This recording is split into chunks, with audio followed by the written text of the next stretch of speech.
This image from a satirical weekly magazine published in Granada in 1889 show a distinguished young woman inviting, among of other interests, to an orchestral concert at the Alhambra. He's not very interested in concert, but in the womb, you know. In fact, women were unaccompanied to this music because in these music venues there was daydreamers, you know, and men always fall asleep. But does culture women matter?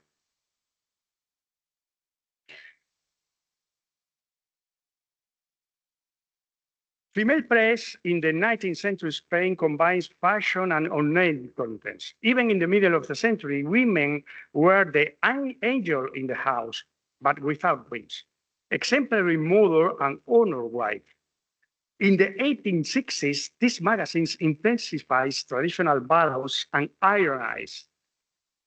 The piano has the drum, the needle, and has had to give way to art, music. This is what is upsetting many women's minds today.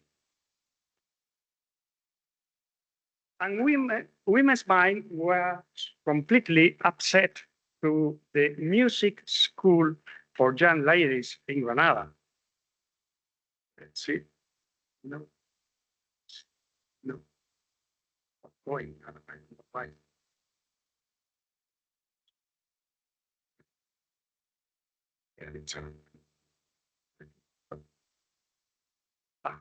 Thank you. Belonging to the Royal Economical Society, it was an institution aimed to provide a professional music education only for young ladies, as Pilar Iglesias, who completed her piano studies in the National Conservatory in Madrid and became the first female piano teacher in this school, and even the school director in 1988. Or Laura Ontiveros. Beginning in the School of Music of the Liceo Artístico y Literario in Granada, she was granted and studied in the Conservatory of Madrid with first prize, and then she was admitted in the Conservatory of Paris, where she obtained first prize and toured as a performer. Finally, she was professor in the Municipal School of Music in Barcelona.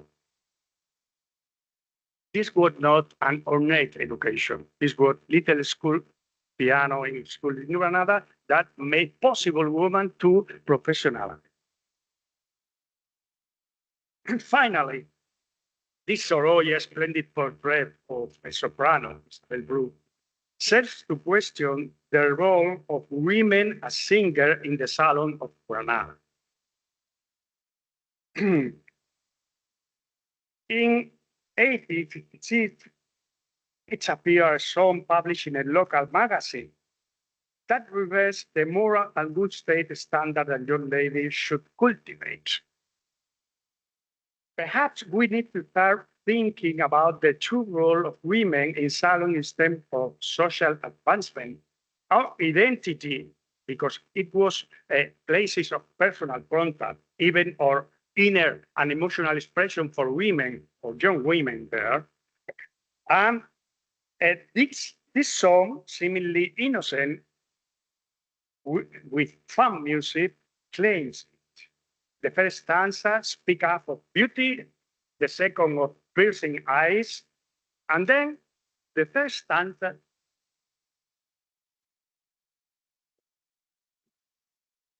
the first stanza then I am finishing. I don't know why this.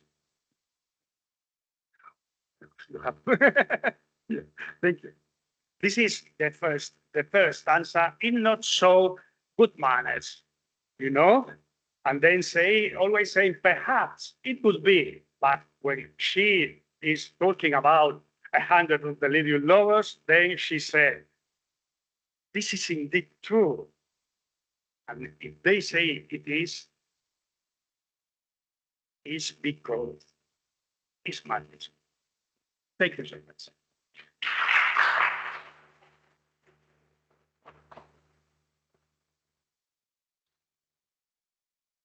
Thank you very much, especially for this visual addition to your presentation.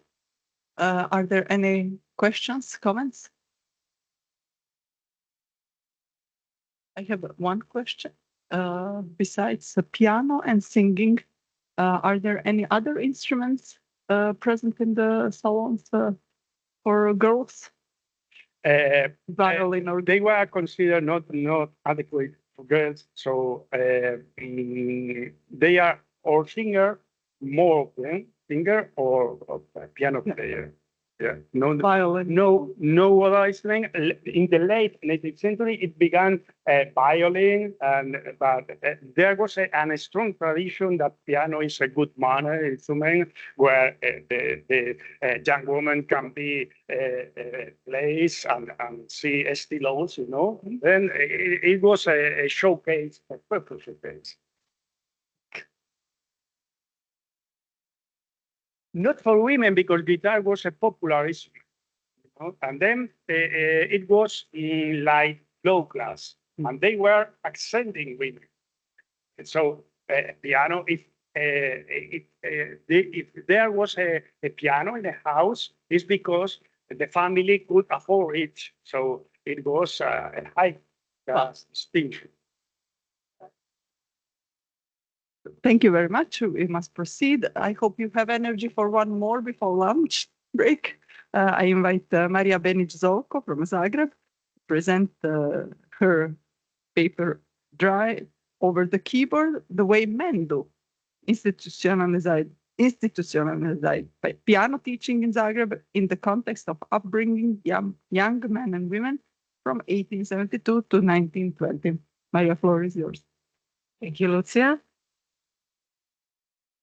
So, in one of the letters from his extensive correspondence, Franjo Puhac, the pioneer of institutionalized piano education in Zagreb, advised a certain Miss Marie in 1864 to perform a piano solo instead of four-hand piece at a city concert in Đakovo.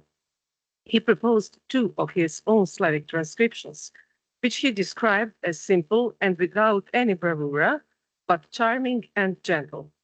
He considered them a suitable repertoire since, as he stated, a young girl generally and at the piano should be simple and gentle, unless she wished to be an artist. In that case, she could drive over the keyboard the way men do.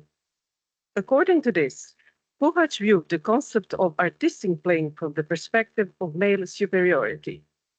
He compared it to driving, a skill that implies speed, agility, determination, freedom, public exposure, and competitiveness.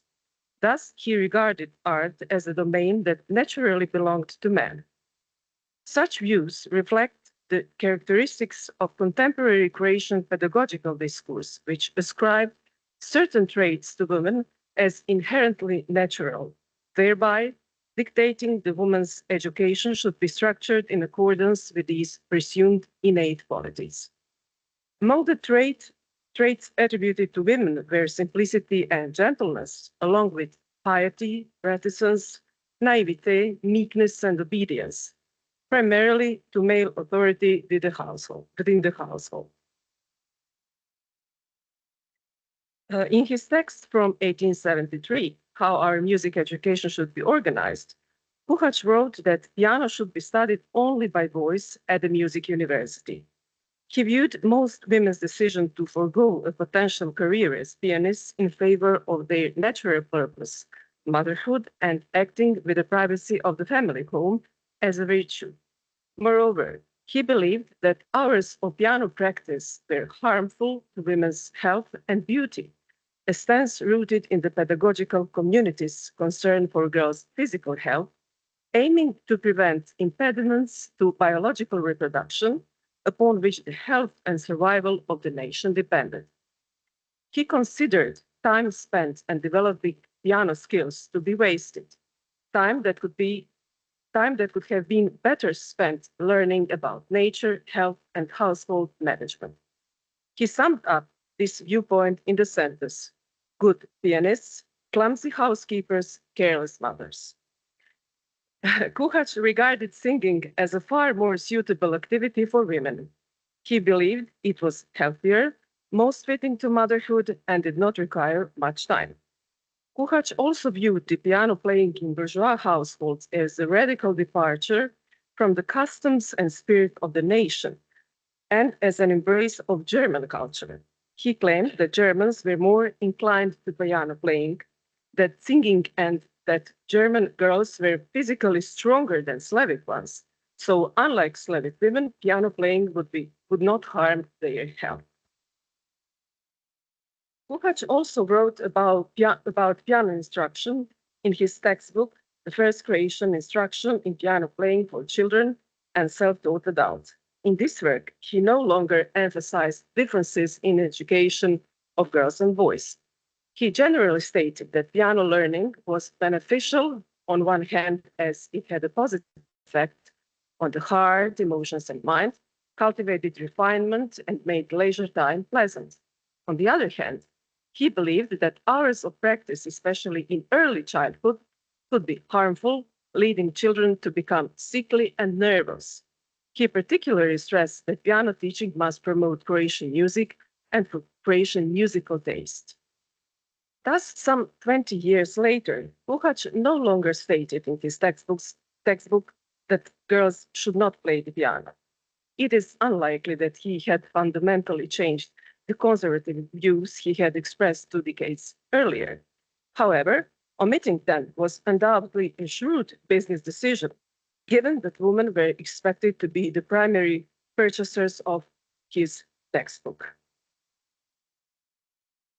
Kuhać also addressed the education of girls in 1901 in the Domaće ognjište, Heart of the Home, a family-oriented magazine published by Croatian female teachers. There he reiterated the same views as in the first Croatian instruction in piano playing. Based on Kuhać's writings, it can be concluded that he advocated conservative educational principles strongly rooted in national ideology. In accordance with the norms of bourgeois patriarchal society, he regarded the natural sphere for women to be the privacy of their homes, where piano playing was considered a desirable skill and the refined virtue of ladies who were primarily raised and educated to become wives, housewives, and mothers rather than professional pianists. From the mid-19th century, many private girls' schools were established in Croatia. After the first public higher city girls' school was opened in Zagreb in 1868, a period of more systematic state concern for girls' education began. Public and private education were based on different educational concepts. The main goal of private school was to prepare girls for advantageous marriages, while public schools fostered a patriotic discourse in which motherhood was at the center of women's identity.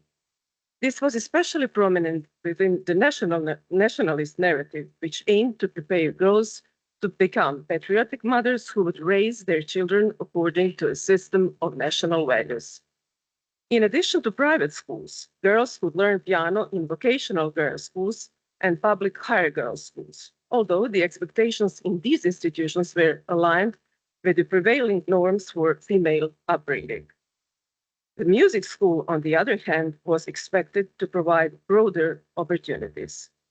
In the following section, I will briefly outline the development of piano instruction within professional music education, with the aim to illustrate the teaching model and its influence on shaping a particular form of female identity. Institutionalized piano teaching in Zagreb began in 1872, and the music school of the Croatian Music Institute was the most important and influential Croatian music school of the 19th century. The first piano teacher was the previously mentioned Franjo Kuhać, one of the most significant figures in 19th century Croatian music history. He worked at the music school until 1876 where he resigned due to disagreements with the school's administration, but he retained a lasting interest in piano pedagogy. As the first piano teacher, Puhač was also the author of the first official curriculum from 1875. He placed strong emphasis on mastering extensive theoretical knowledge, which included the ability to perform harmonic analysis of all chords, including 5 non-chords, as well as an understanding of musical forms, alongside the performance of technical exercises, scales, and Czerny's etudes. His teaching was based on the highly regarded Dammklavierschule, published in 1868. In addition, students performed Schmidt's etudes, sonatas by Mozart and Beethoven, as well as romantic salon music and overtures, which were intended to be part of the salon repertoire favored among the aristocracy and bourgeoisie. Particularly noteworthy is the fact that four-hand playing was introduced as a compulsory part of the curriculum as early as the first year, indicating that Puhač considered it an important skill, enabling students to apply it in salon gatherings and private social contexts. After Puhač resigned in 1876, the new piano teacher was Vatroslav Kolender, a distinguished Zagreb organist, music pedagogue, and concert pianist.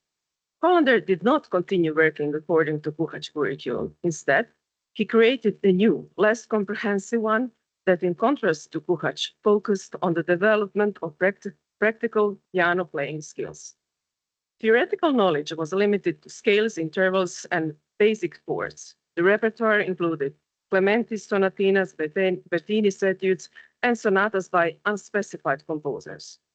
While Puhač required the study of musical forms, knowledge of piano construction and mechanics, and interpretation of the concept of artistic performance, thus entering the realm of musical aesthetics and aiming to offer comprehensive music education through piano instruction, Kolender's approach was more practical, focused on performance skills, and better suited to the age of students who typically began piano lessons at 9 or 10 years old.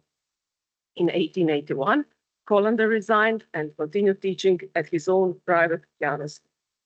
New curriculum was introduced for the 1883-84 school year, when piano at the music school was taught by Milan Fatković, Vatroslav Lichtenegger, and Anton Stöckel. According to the new plan, piano instruction lasted 6 years. During the first 3 years, technical skills were developed using technical exercises by Schwarz, Schmidt, Czerny, Ries, Kramer, while in the final 3 years, introduction was based on Gradus ad Parnassum by Muzio Clementi. The repertoire included sonatas by Mozart, Clementi, lighter sonatas by Beethoven, and those by Haydn. For the first time, piano concertos were incorporated into the curriculum, specifically those by Mendelssohn and Hummel, as well as representative virtuoso works by Thalberg, Liszt, and Schumann.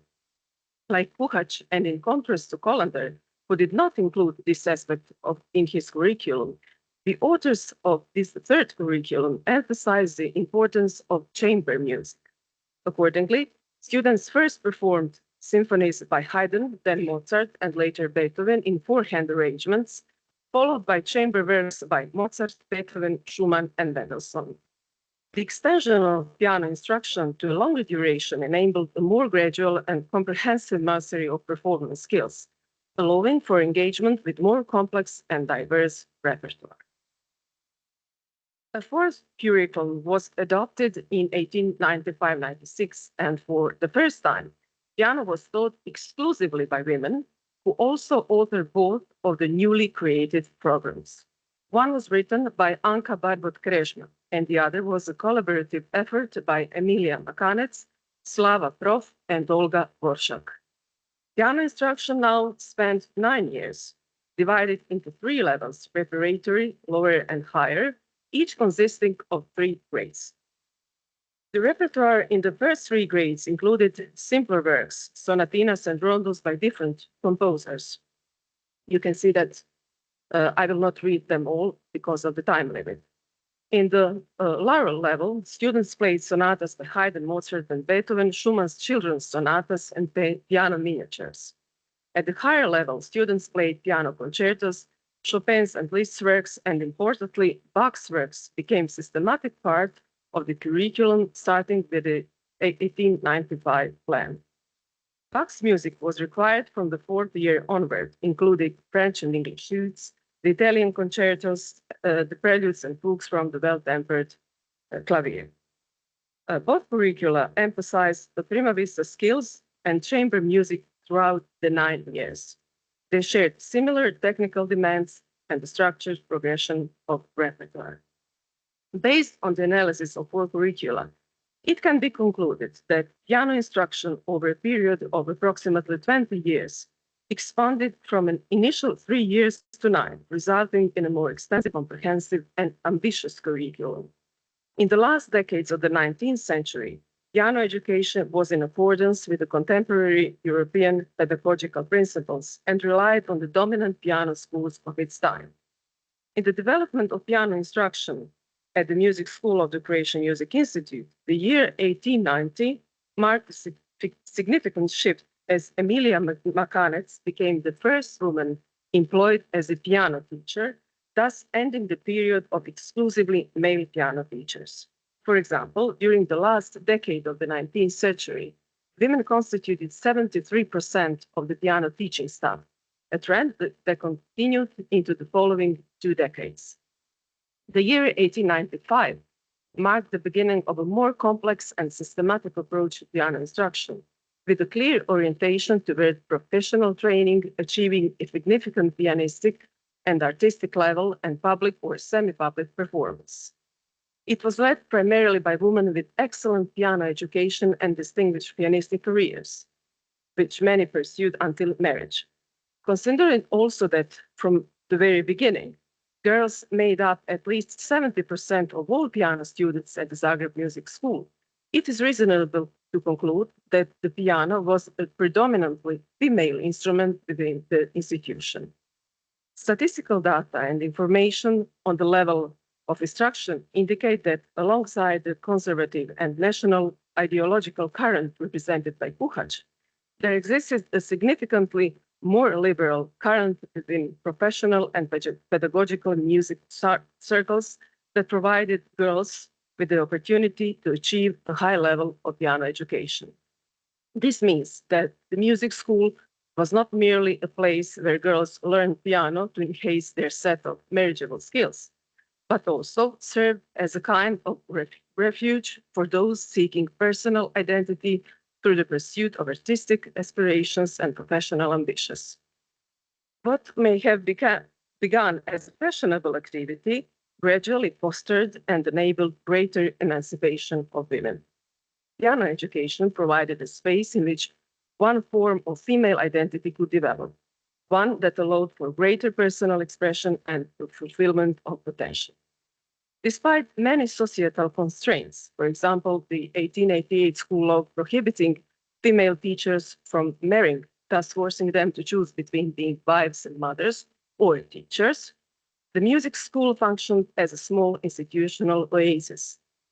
It offered girls and women protection and, at least superficially, a sense of freedom until marriage, as well as the opportunity to demonstrate that it was possible to drive over the keeper the way women do, and that this journey could be bold, risky, and full of great courage. Thank you.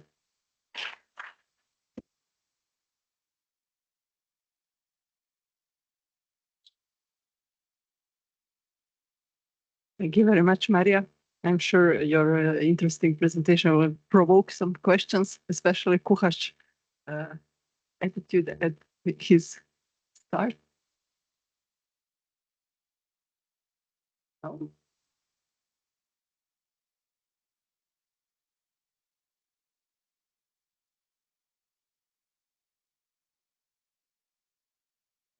No, Emilia Makanec first meeting.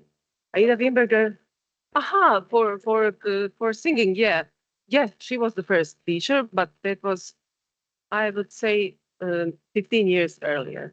Yeah, because it was common that ladies can be teachers or singing teachers, but piano teachers, it was a much more complicated situation. Yeah, started in 1890. Maria, how change of programs or in the School of Croatian Music Institute was influenced by education of professors. Yeah, it was very influenced because all ladies that were teachers in the school of the Croatian Music Institute were had very well education. Most of them finished studies in Vienna Conservatory, so they were really excellent practical pianists with a huge knowledge about modern pianistic schools, and that had really great influence on the students, on the girls, because a lot of girls that were students of the Croatian Music Institute Music School, after 5 or 10 years, became teachers in the school. So it was really very important for the development. And the level of music education in Zagreb, you would say, was high quality? During 90s, it was really high quality because repertoire was really very extensive, and they played the concert program list, Chopin piano concertos, which were very complicated and high level. So it had really good influence, and we can notice that the students were really great, and the best students were the girls. Thank you very much. Thank you. So our morning sessions are finished. Now we have a break until 3 o'clock. Kevin,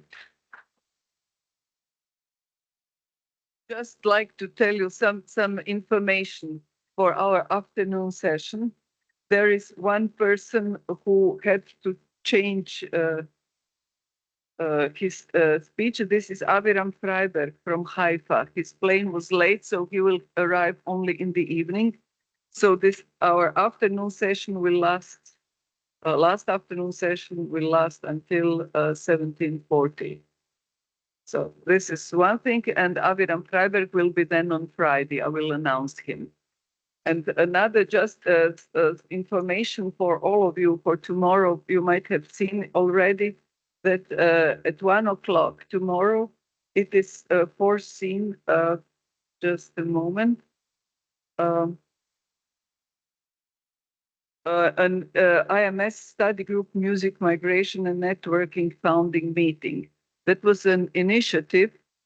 And for this initiative, I spoke to the current president of the IMS, Kate van Orden, and with some colleagues who are full members, and they are greeting this formation of this study session within the IMS. And if you want to join it, you don't have to be a member of IMS. Only if you want to be a member of the board, then you must be a member of the IMS. So you are all free to attend this study session, which will the foundation meeting, which will last for 1 hour, let's say, and we will have a lot of, or some online colleagues as well attending it from all over the world.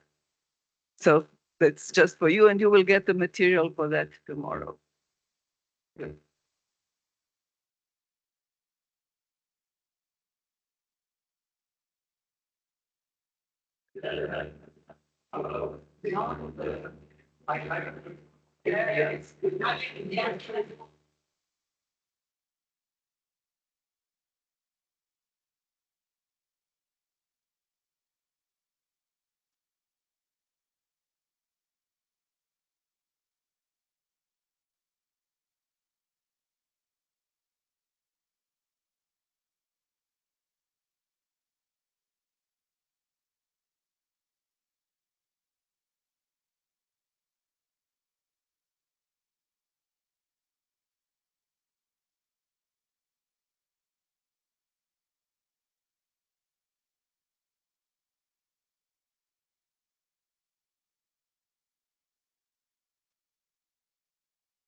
Oh, we have a vote.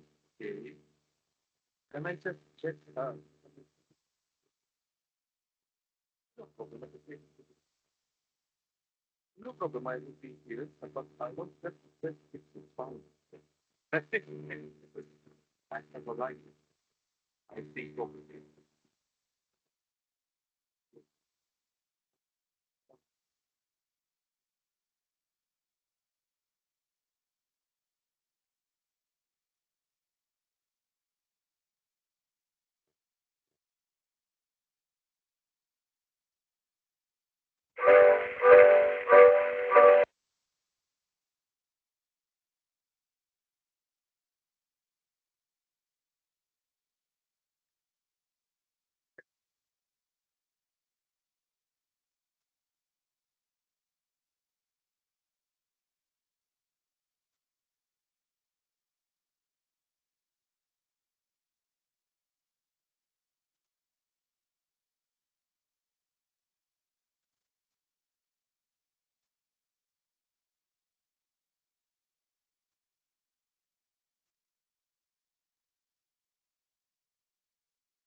I can make it.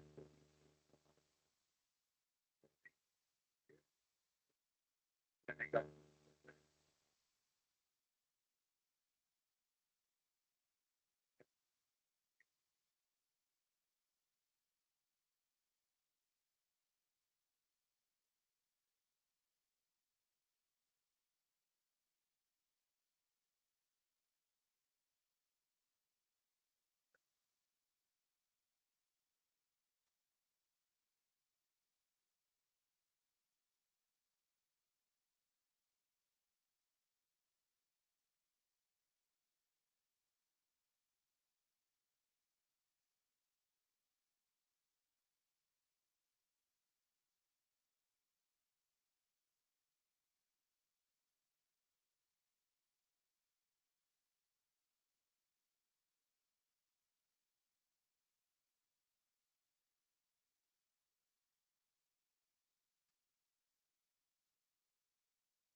That's the story in it.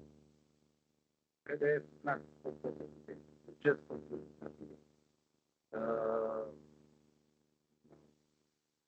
one. It's not supposed to be even better. Do you have a follow question? No. We should do it better. Okay. I'll work it out. Thank you.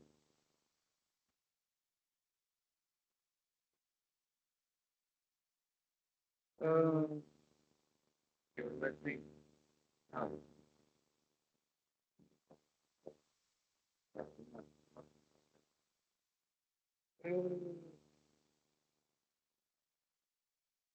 It, then, then,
Sometimes Microsoft because it was expanding.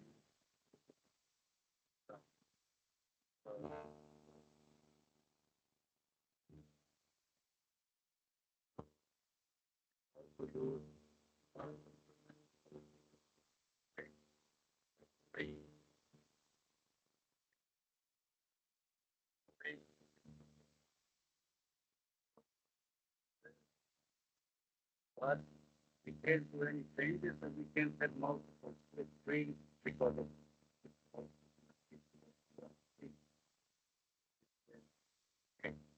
that's so technical, but pretty powerful. But everything will do. Okay. No.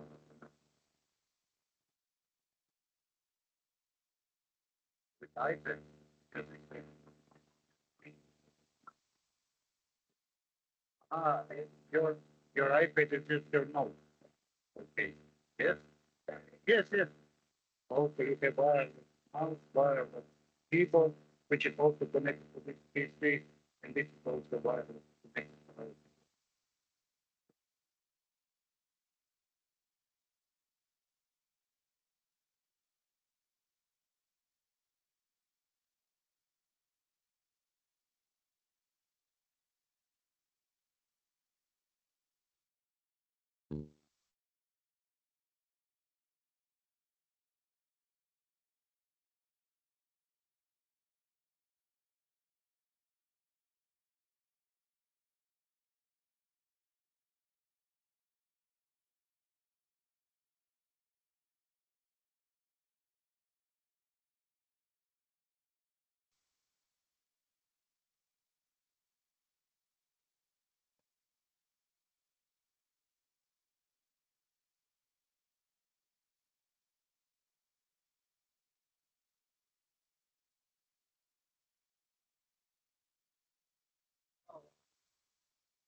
Good afternoon to you all, and welcome to third session that deals with countries. I won't go into too much details because, as always, we are on very tight schedule.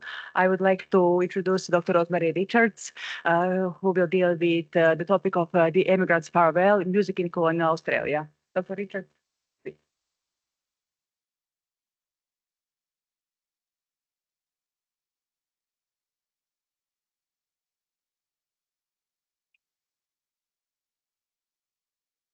Is it working?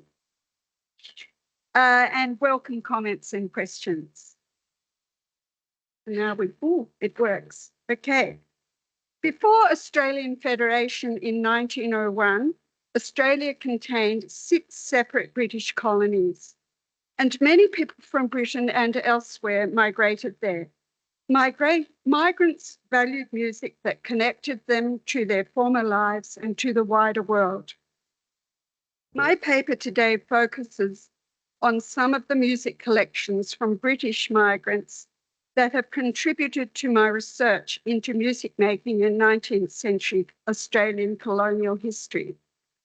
The British Australian colonies in that period, like modern Australia today, were diverse and multicultural, with many Indigenous and migrant languages spoken in homes and communities.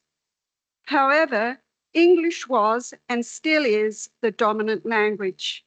Many surviving sources belong to people from middle-class British backgrounds. Sources related to music from non-British language groups are not always readily available. This could be due to a range of possible circumstances, including whether participants in music making used written materials, and if so, whether such records have been preserved or are accessible by researchers. For example, evidence of music making by 19th century Croatian migrants to the British colonies of Australia, who we know did arrive, is hard to find. A work for piano with a French title, which is held in Australia, claims links to Croatian music. It represents the fashion for using national melodies in bourgeois compositions.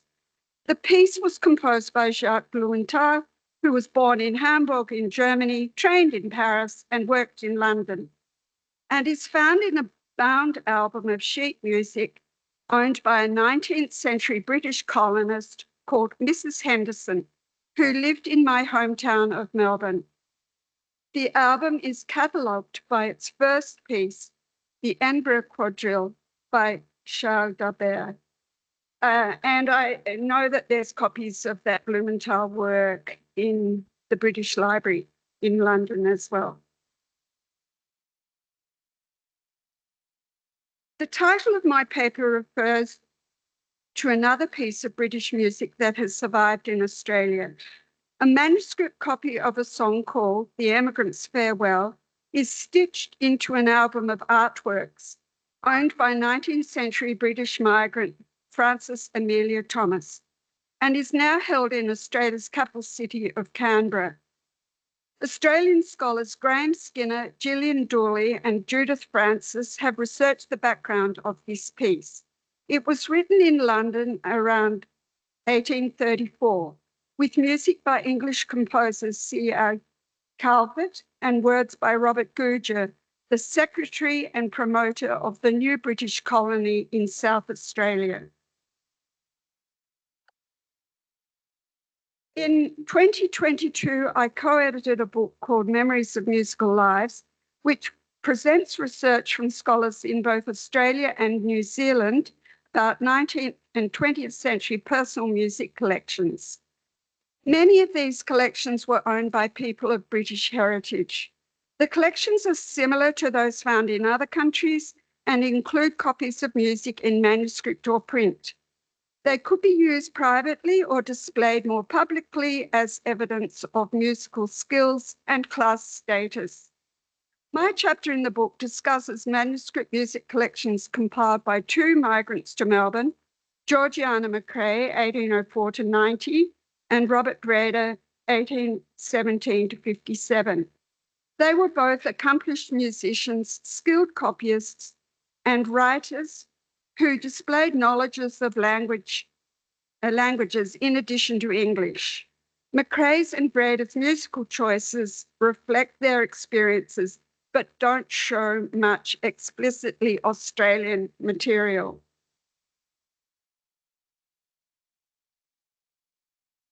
Robert Razreda and his family are represented in many institutions, including the National Library of Australia, State Library Victoria, London's Horniman Museum, and the Metropolitan Museum of Art in New York. Peter Nichols' 2012 edition of Robert Razreda's journal shows that Razreda's father and brother manufactured musical instruments, including pianos, clarinets, and flutes. The family had links with the town of Altona, formerly owned by Denmark, but now part of Hamburg in Germany. Robert Razreda's knowledge of his family's music business extended to construction and maintenance of musical instruments, including piano tuning. He first sailed to the Australian colonies in 1837, aged 20. After staying in Sydney and New South Wales for 3 months, he travelled overland to the new town of Melbourne. He also visited the colonies of Van Diemen's Land, now called Tasmania, and South Australia, trading in musical instruments and commodities, including furniture, horses, sheep, and land. Robert Razreda transcribed music during his sea voyages between Australia and England in a 3-year period from 1839 to 1842. After 19 months in the Australian colonies, Razreda sailed from Sydney for London in 1839. Traveling for nearly 14 months aboard 6 different ships, he traded in Asian and African cities before arriving in Dover. After less than a year, he left Portsmouth on the Eagle, arriving back in Melbourne on 5th of March 1842 to join his Melbourne fiancée, Mariana Hodgson. Their sixth child was born after his death in 1857, aged 40. Robert Reda's music book reflects his enthusiasm for music, his skills on the piano and in music transcription, his role as a young business person establishing contacts in international trade, as well as his social activities. Its 92 pages use English, Italian, French, and German, and contain vocal and instrumental musical items for solo voice and piano, vocal duet and piano, solo voice and guitar, solo piano, and flute and piano. The pieces appear in chronological order according to the transcription date, reflecting events and ships on his voyages from 1839 to 1842, from Sydney to Britain, and then the return voyage to Melbourne. The label inside the front cover is from Ellard's Sydney Music Business. An alphabetical index of song titles in unknown handwriting has been pasted in the front. An inserted loose folio called, quote, "The Gold Digging Polkas" contains unattributed and unfinished piano compositions. Like many migrants, Robert Reda faced physical and emotional upheaval. His sadness and homesickness are also tangible in his music collection. Das Heimweh, the final piece in Reda's manuscript music collection, was copied when the Eagle was off southern Australia. Similarly to the Reda family, memorabilia from Georgiana McRae's family have been preserved widely in Australia, New Zealand, and United Kingdom, with many items held at the McRae homestead near Melbourne under the auspices of the National Trust of Australia. The Trust's collection websites reveal musical sources that mainly represent Australia's British past. McRae Homestead houses some of Georgiana McRae's manuscript and printed music plus her piano, as well as printed sheet music albums that were compiled by the migrant Burrell family who lived at the homestead after the McRaes. I have been researching Georgiana McRae's music collections for nearly 40 years, so this is only a small part of what I could talk on if I had a few hours.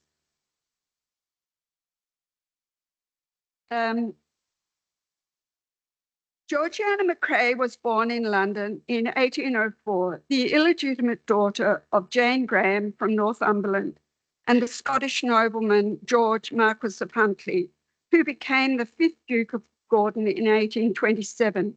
Despite her illegitimacy, Georgiana received a genteel education in London and could sing, play the piano, copy musical scores, and develop her skills in art, writing, and languages. The Gordon family were important members of Scottish and British society, as shown by Charles Martin Hardy's painting of Scottish poet Robert Burns meeting with Edinburgh society figures, including Georgiana's grandmother, Jane, Duchess of Gordon. And this was put up for auction last year in Australia, and I've just been told it's still available for sale if you had a big wall like up the back to stick it on.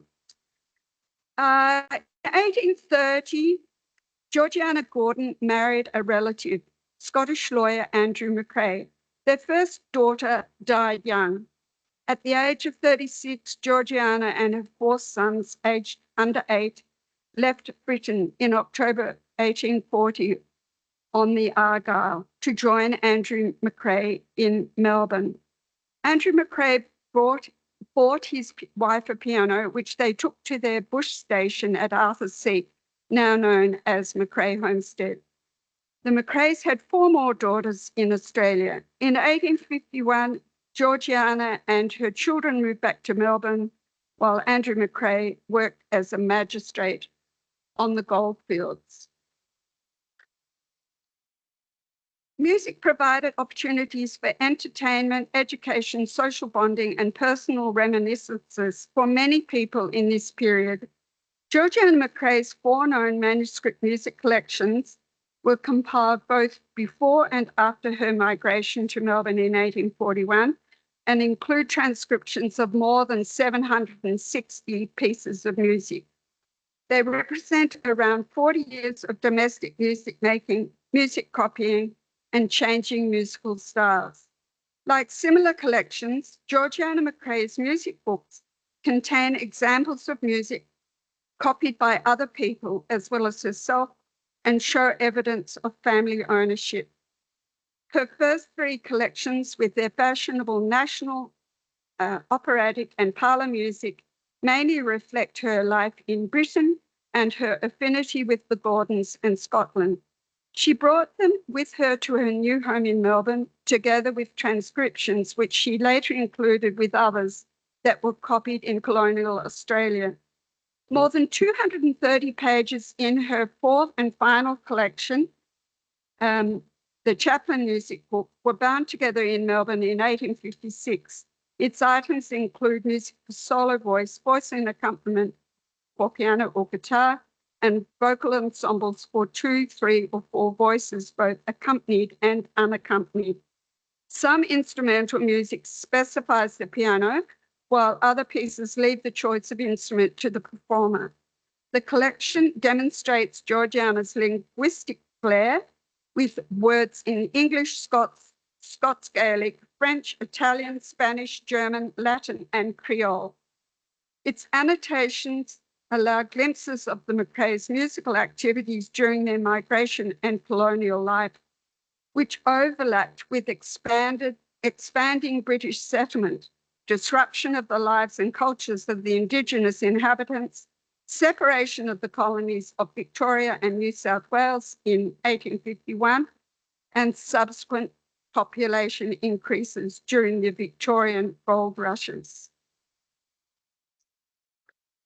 Selected musical examples illustrate Georgiana's pride in her father's aristocratic Scottish Gordon family, her love of opera and music theatre, and her nostalgia for her earlier life in Britain before her Australian exile.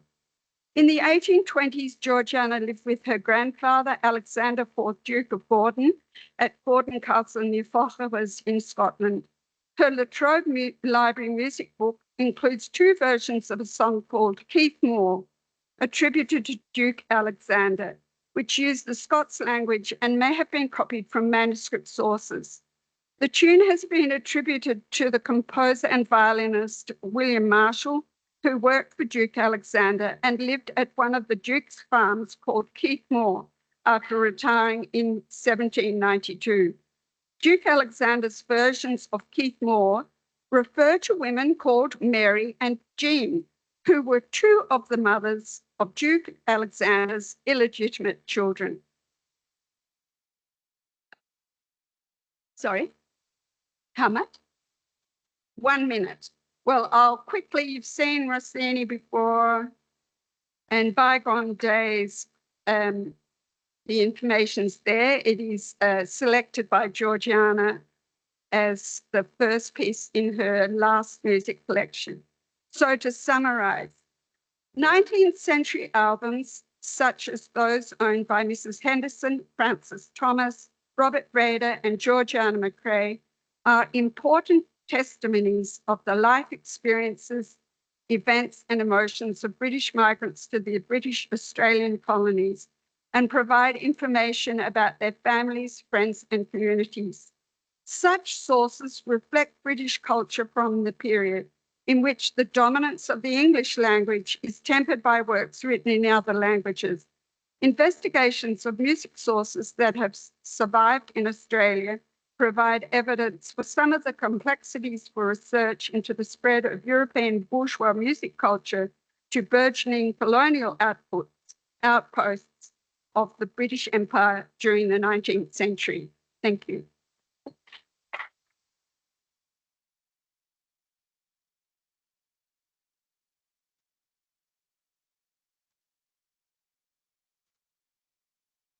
Thank you for this insightful presentation. Are there any comments or questions?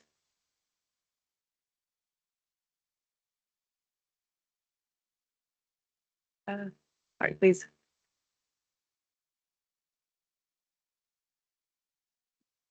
Thank you very much. That was remarkably interesting and absorbing in terms of the repertoire also that these people were copying and bringing with them to Australia. I'm just curious to know whether you came across any settings of the songs of Thomas Moore, of the Irish poet. Yes, a lot. Okay, that's exactly what I was wondering. Yeah. Yeah. So, yes, quite a few collections that I've looked at. There's lots of them. There's more print collections than there are manuscript collections But for lots of reasons. very good. But yes, Thomas More definitely. Okay, Big. that's what I wondered. Yeah. Thanks very much. You had a question as well? And more pieces. May I? Yes, yes. Are there more pieces related to Croatian music? The one. Okay, so I was discussing this with Nina because she can speak Croatian and I can't. And I know personally of one family, which Australians call Radic, but you would say not like that. So Maybe Radic. yeah, Radic, but that means something else in Australia. Len Radic was a playwright and theatre critic who died recently, and his wife was an eminent Australian musicologist called Razreda. And his grandfather arrived in 1890 in Australia and married into another family that I'm interested in, whose father was a Jew from Germany and their mother was Irish Catholic.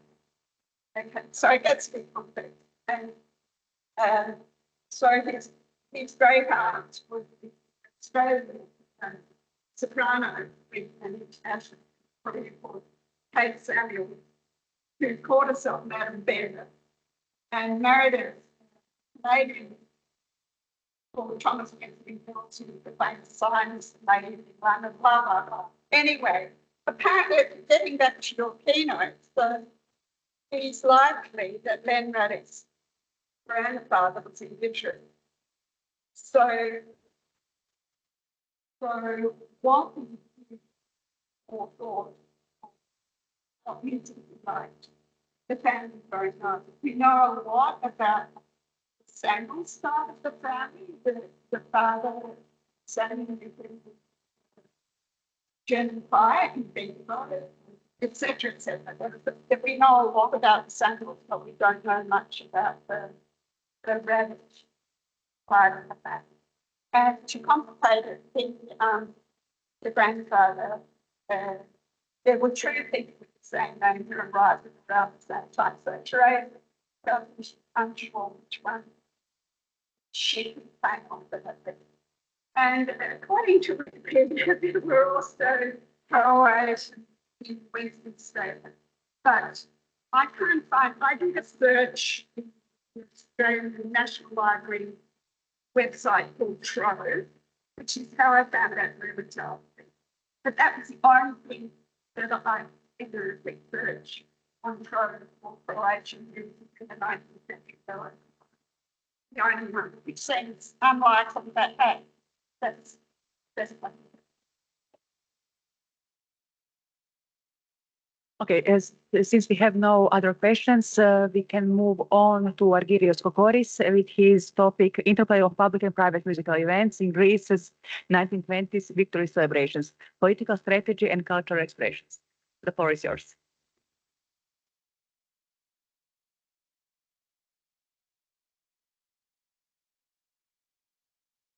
Good afternoon. My name is Argyrios Kokoris. I will be presenting my proposal titled Interplay of Public and Private Musical Events in Greece's 1920 Victory Celebrations, Political Strategy and Cultural Expression. This research explores how sound and music in both public spectacle and private festivity were deployed as strategic tools to promote national unity, express political power, and stage emotional resonance during the height of Venizelist Greece. Now, what do we mean by Venizelist? I imagine that you all have heard of Eleftherios Venizelos, depicted on the left, Prime Minister of Greece. And here comes the interplay. To understand the significance of the victorious, or as we call it in Greece, epinikia celebrations of 1920, we must first delve into the broader historical context of the Greek national schism. This period, lasting from 1915 to 1922, was one of the most polarized and contentious in modern Greek history. At its core was a sharp ideological divide between two factions: the royalists, led by King Constantine I, or anti-Venizelists or Constantinians, the followers of Constantine, and the Venizelists under Prime Minister Eleftherios Venizelos on the left. Now, the anti-Venizelists or royalists supported neutrality during World War I, emphasizing Greece's traditional monarchy and Constantine's familial ties to Germany through Queen Sophia. Conversely, the Venizelists advocated for alignment with the Allied powers, driven by the vision of the Megali Idea, the Greater Greece, encompassing territories with historical and ethno-cultural significance to the Greek identity. Now, this division was not just political. It permitted every level of society, splitting families, communities, and even the armed forces. Between 1916 and 17, Greece experienced the extraordinary situation of a dual governance for 10 months. A royalist-controlled government in Athens, as you can see on the map. I don't know if I can point here, but you know where Athens is, maybe.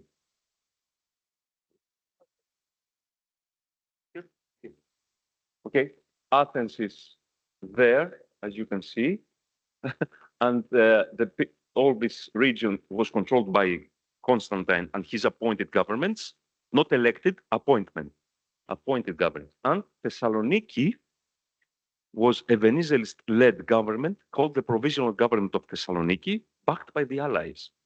Now, this situation, also, Venizelos came from Crete. You have heard the island of Crete. It was his homeland. This has major importance in this study. June 1917 found Greece in unity, albeit imposed by the Allies, with Venizelos as prime minister once again and King Constantine exiled in Switzerland. By 1920, Venizelos appeared to have triumphed, although having ruled the country with martial law, censorship, and banishment of political adversaries. The Treaty of Sèvres, signed in August of that year, 1920, marked a high point for Venizelism. Greece achieved significant territorial gains, including lands in Asia Minor, today's Turkey, Thrace, my homeland, and Eastern Thrace, now today's Turkey, up to Constantinople, Istanbul, and the Aegean. All this in 1920, Greece was greater than it is today. It's the only historical circumstance. So, however, this apparent success deepened the societal divisions that had been simmering for years. The Treaty of Sèvres was celebrated by Venizelists as a validation of their vision, while the royalists viewed it as an overreach. Although the Treaty of Sèvres was signed on July 28, 1920, the anticipated public celebrations known as the Epinikia did not immediately follow. Just 2 days later, on July 30th, as Venizelos was coming home from Sèvres after the signing of the treaty, he narrowly survived an assassination attempt at the Lyon train station in France.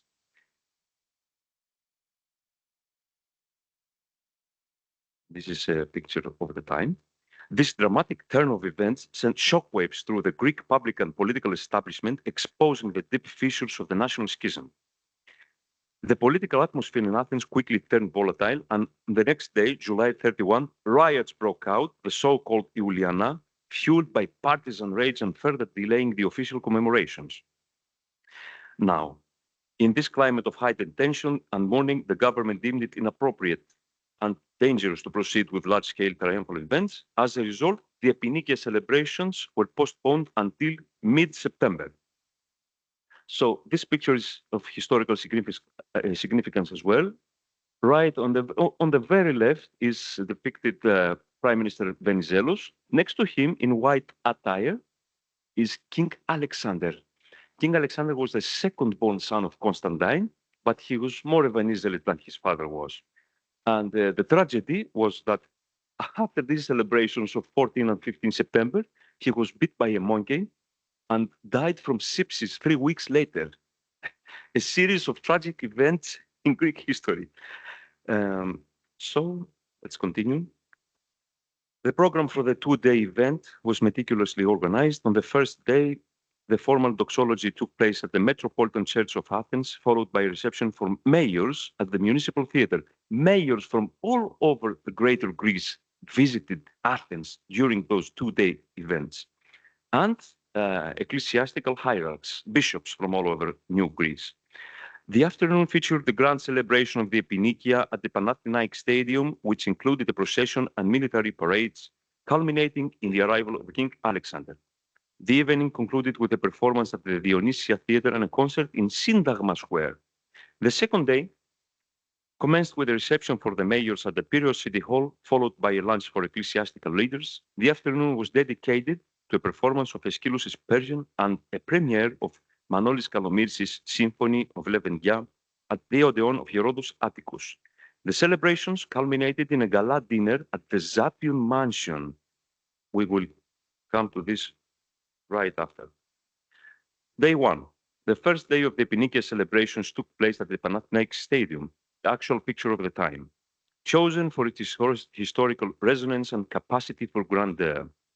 This setting, steeped in the legacy of ancient Greek athletic and cultural achievements, was carefully selected to emphasize the continuity between Greece's classical past and its modern aspirations under Venizelos' leadership. We had solemn religious ceremonies, including Byzantine chants performed by a 150-member choir. We also had military parades featuring marches accompanied by orchestral music. Among the notable musical pieces was Mavri Ninifta sta Vouna, a patriotic march that stood out. Mavri Ninifta sta Vouna. These performances showcased Greece's military strength and discipline, symbolizing the nation's readiness to defend and expand its territory. The crowd responded with chants of "Long live Venizelos," which echoed through the stadium, creating a powerful auditory expression of collective pride and support. Day 2, September 15, 1920.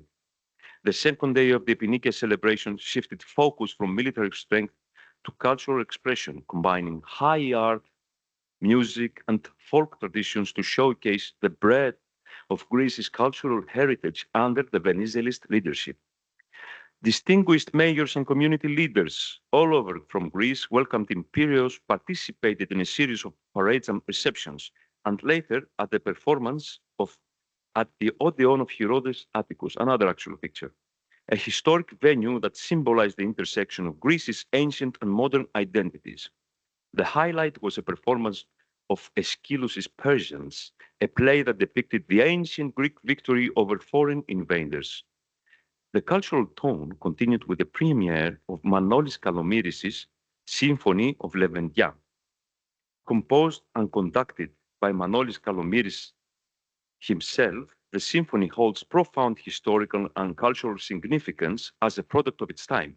It was created during a period of intense national fervor, 1918 to 20. And the symphony encapsulates themes of valor, heroism, and national pride.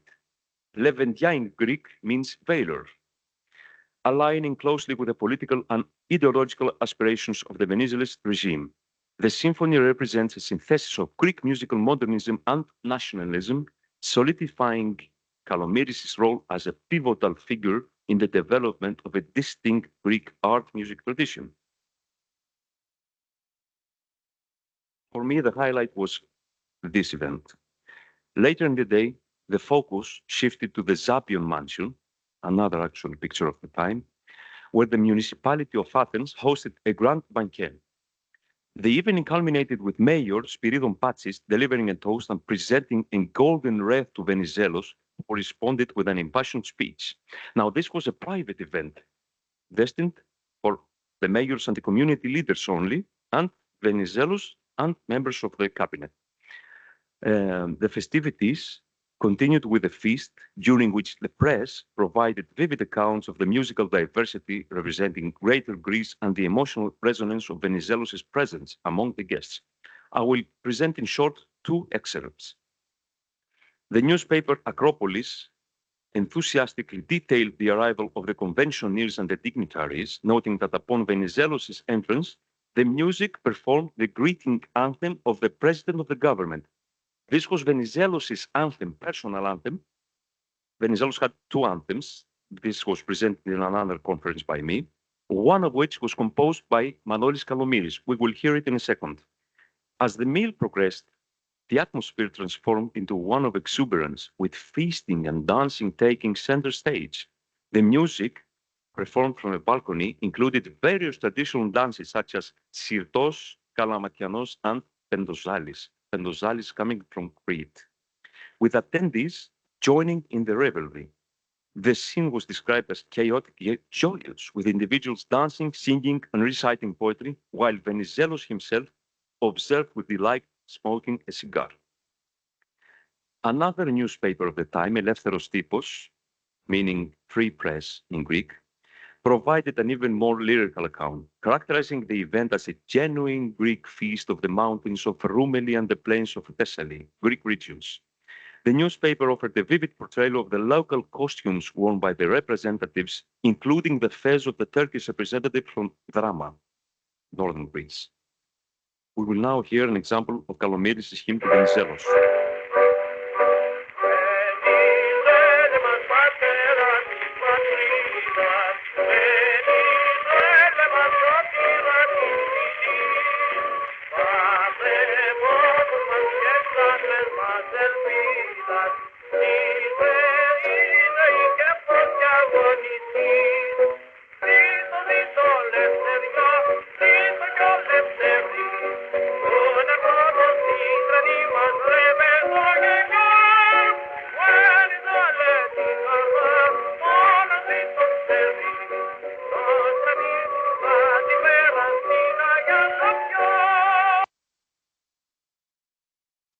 The Thessaloniki newspaper Macedonia also chronicled the musical celebration at the Zapion Mansion.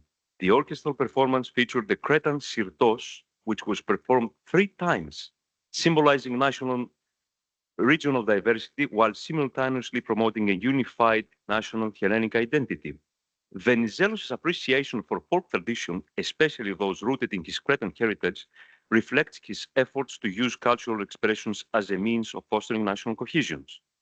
Now, if you can read, it says that Mr. Venizelos gave the cue and the music played the Cretan Sirtos. 50 Cretan mayors wearing the national uniforms danced while the conventionists engaged in all sorts of demonstration in favor of the Great Islands. Now, I want to give you a small idea of what it was like for the Cretan mayors to dance in national attire. So I uploaded a video. This is the Pentozalis, however, not the Cretan Sirtos, but it's quite similar.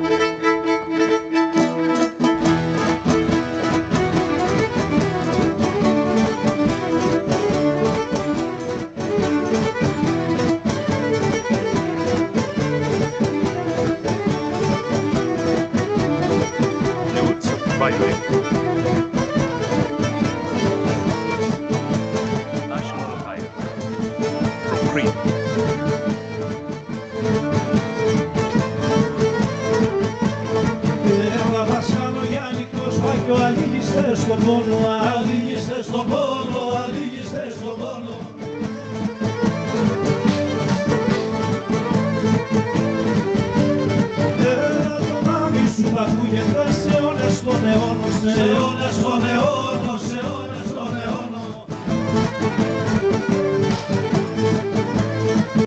Okay, that's enough.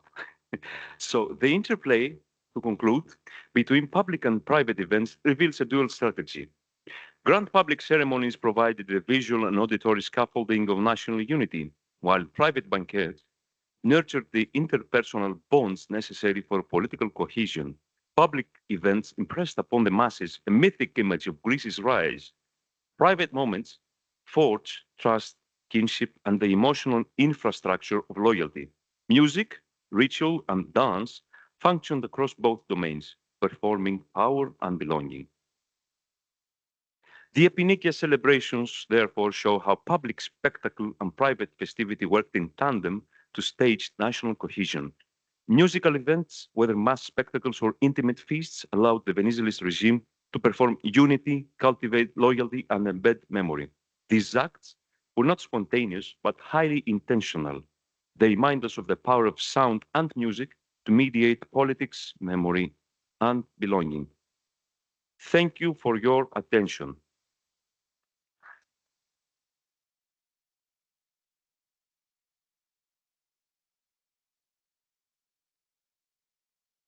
Thank you for this extremely interesting speech. And I propose questions or comments.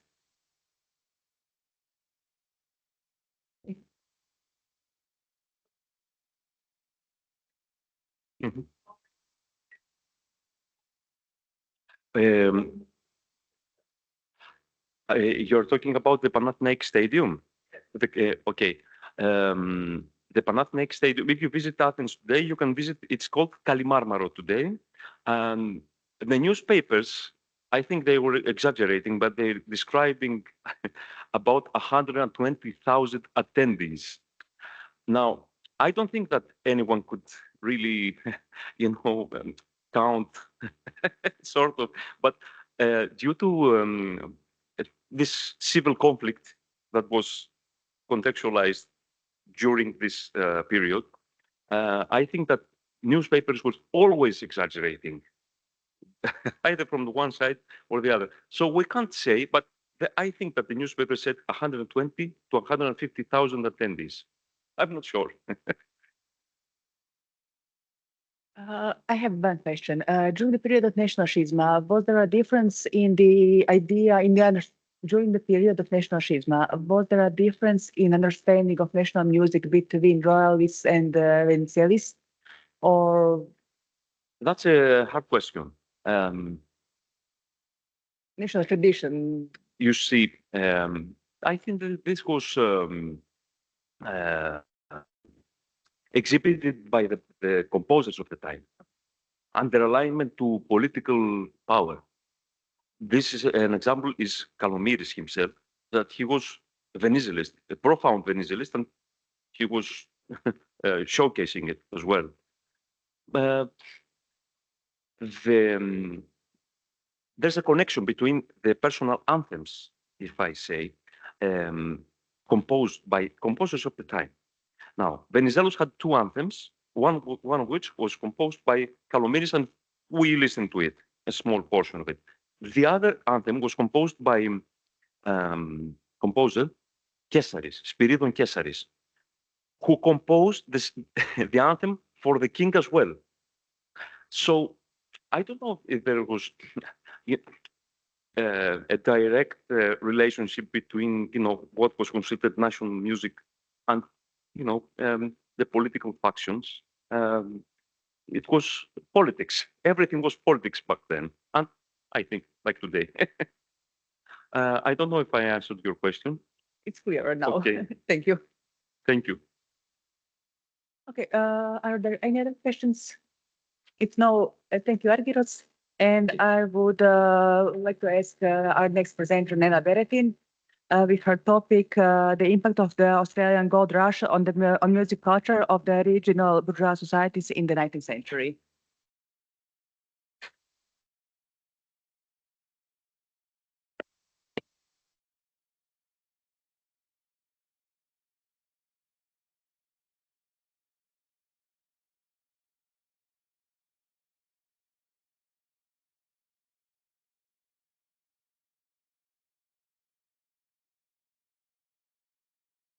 Thank you.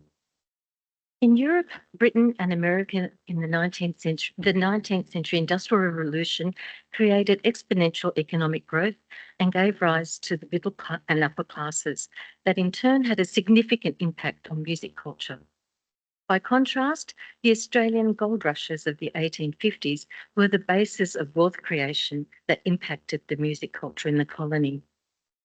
Australia transformed from a British penal settlement of the 1780s to a thriving colony of free settlers from Europe, Asia and America. Between 1851 and 1871, the population increased from approximately 430,000 people to 1.7 million. The prospect of finding gold gave members of the lower class, as well as emancipated convicts, the opportunity to economically prosper. This paper focuses on the development of Western music culture in regional Australia during the gold rushes. As a wealth-creating commodity, gold also fueled the colony's expansion of secondary industries and initiated new lucrative manufacturing sectors such as equipment for mining, farming and the building industries. Profits from the sale of gold were also often reinvested back into the local communities as successful miners took up businesses and farms. Banks and lending societies also sprang up in these well-off townships, which provided further financial leverage. The music industry expanded as the colonial middle and upper classes grew, and the arts began to appeal to their sensibilities. In emulating the cultural trends and customs of their respective counterparts in Britain, Europe and America, the emergent or regional bourgeoisie likewise included a music parlour in their estate to represent the centre of family life and entertainment. In turn, this escalated the purchase of instruments, sheet music, and private music teachers were also highly sought after. One of the favourite family pastimes was taking tea in the music parlour while listening to a performance. Children were taught to play music as part of a well-rounded education. In fact, for girls, playing an instrument or singing was more important than academic studies. When guests and potential male suitors visited, the young women provided the entertainment, which ran from popular songs to instrumental works of the day. During this era, owning a piano was a symbol of upward mobility and the mark of a cultured household. Even the homes of early British colonial secretaries reflected the wealth and aspirations of homeland gentry. Take, for example, Elizabeth Bay House, which was built in 1835 by the colonial secretary Alexander Macleay. In this opulent music parlour, the family would have gathered to listen to piano performances, sing songs, and to enjoy conversation and refreshments.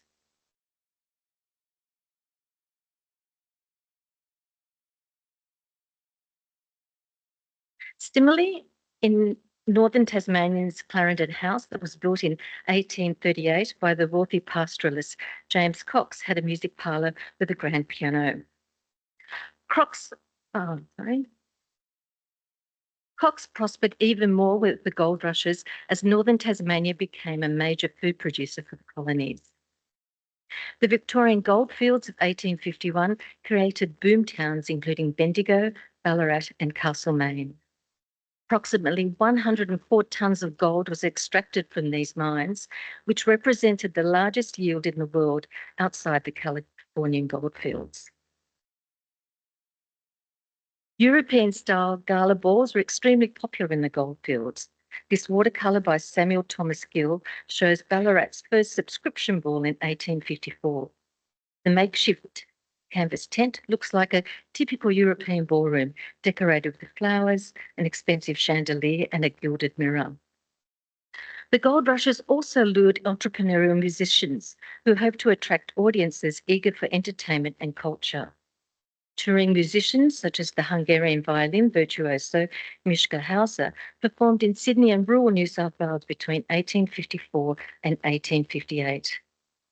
There was also a burgeoning market for opera, which attracted celebrities such as Anne Bishop, Catherine Hayes, Marie Candardini and Elizabeth Telstar.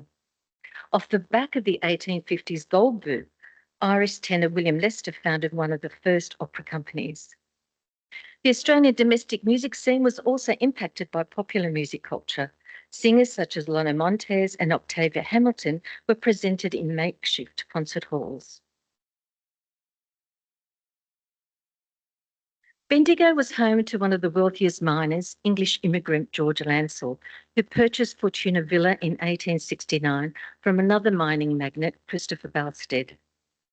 Lancel's means enabled him to buy luxury goods for the family home, and the music parlour included a piano, exotic furniture, valuable artworks, and expensive imported drapery. The music homily etched in the stained glass window reads, "If music be the food of love, play on." This suggests that music was an integral part to the household entertainment, both on a social and domestic level. As a driving force behind much of Bendigo's prosperity, Lancel and his wife Harriet sponsored many cultural events and hosted parties for governors, diplomats, wealthy businessmen, and royalty, including the Prince of Wales and the Duke of Edinburgh. The young Dame Nellie Melba was also a frequent visitor at Fontina and often entertained the guests.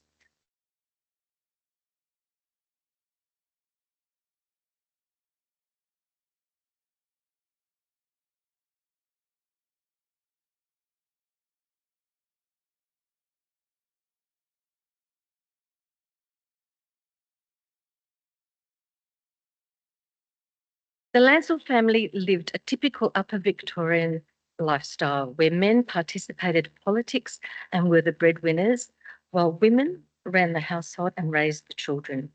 This photo shows the family in the music room, most likely on a Sunday afternoon, listening to a piano performance by one of the children and Mr. Lancel reading.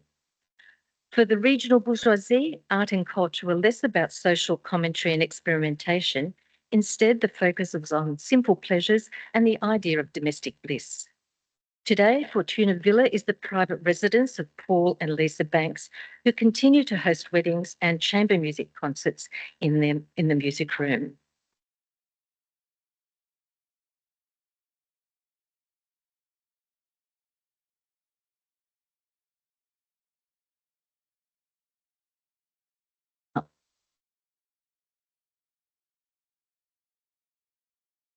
The Secretary of South Australia's Borough Copper Mines, Henry Ayres, purchased this home from mining magnate William Paxton.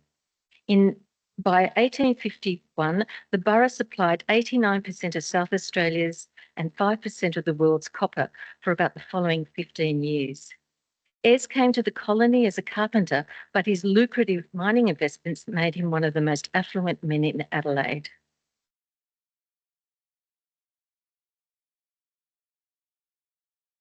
How do I?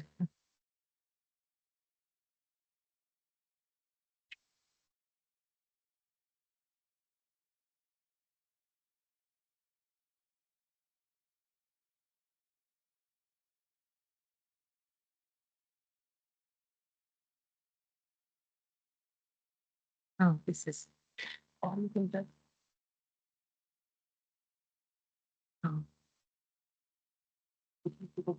Yeah.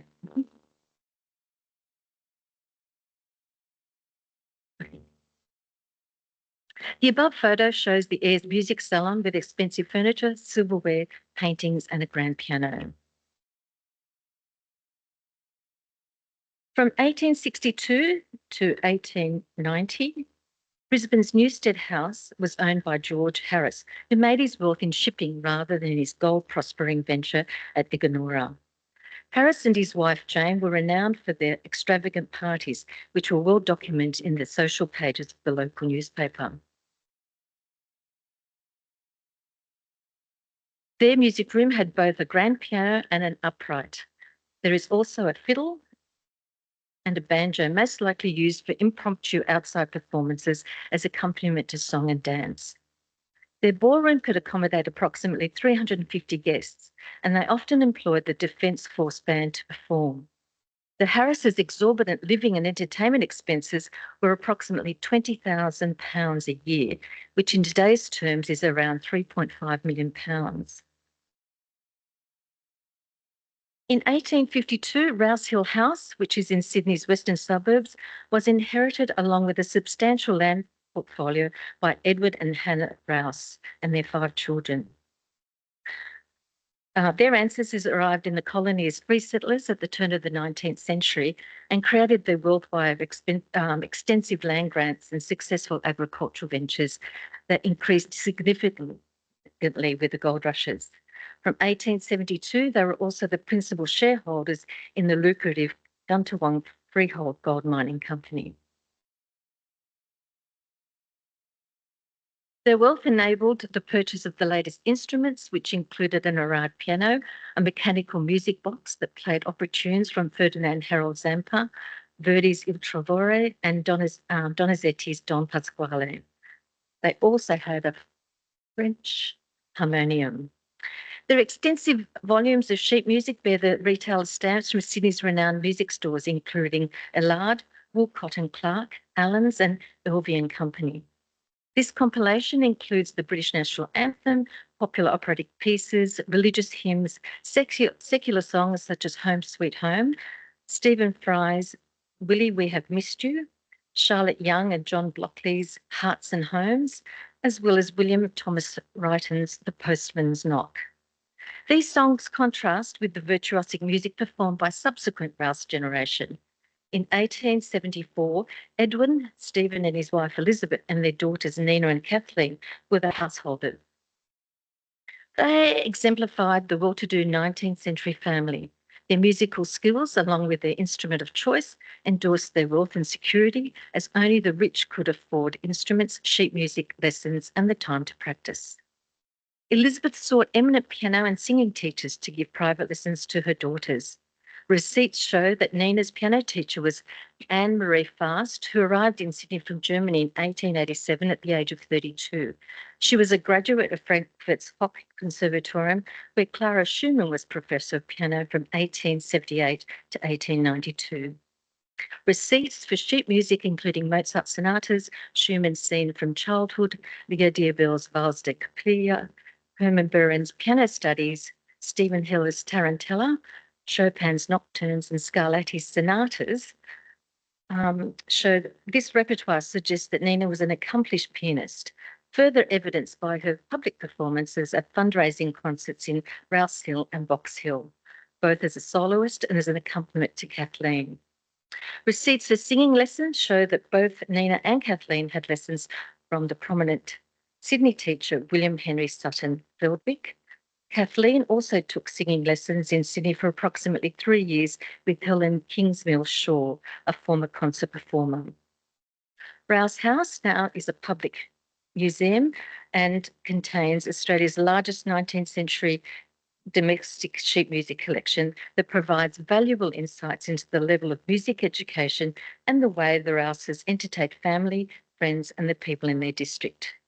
Their collection of sheet music instruments, as well as an early record player, reflect the economic boom and societal shifts catalysed by the gold rush that solidified and expanded the existing settler wealth in New South Wales.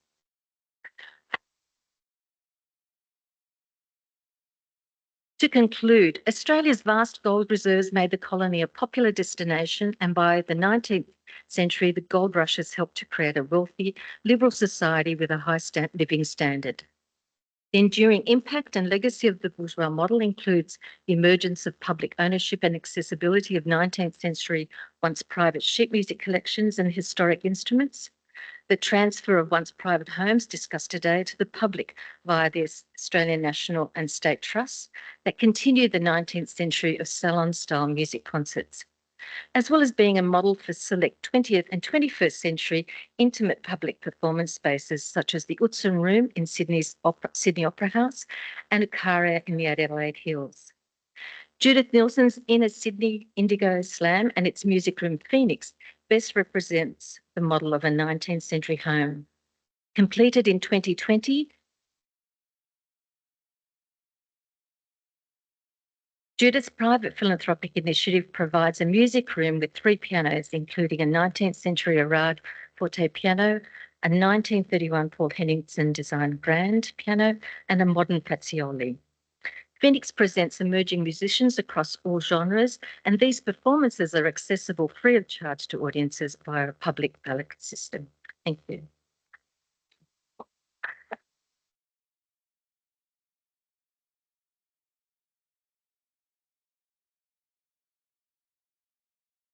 Thank you, Nena. Are there any questions or comments? If no, I would have one question, which is probably very obvious, but I feel like most of the topics you met with deal with the British British settlers. Do you have any information if the situation was similar with other national communities, or it had been researched, or is it really comparable? All of these homes they were British, maybe they were more British. The Chinese also had their own music and their culture, but a lot of them, which I didn't have time to discuss today, but they had their Chinatowns, but a lot of them also went back to China as well. So do you think? So but I guess this is focused more on the kind of European. Thank you. Any other questions? If no, we can proceed with our final paper of the day, Natasha Marjanovic and her topic, Family Home as Nursery of Musical Life, from the cultural life of Serbs in the Habsburg monarchy in the 19th century. Natasha, please.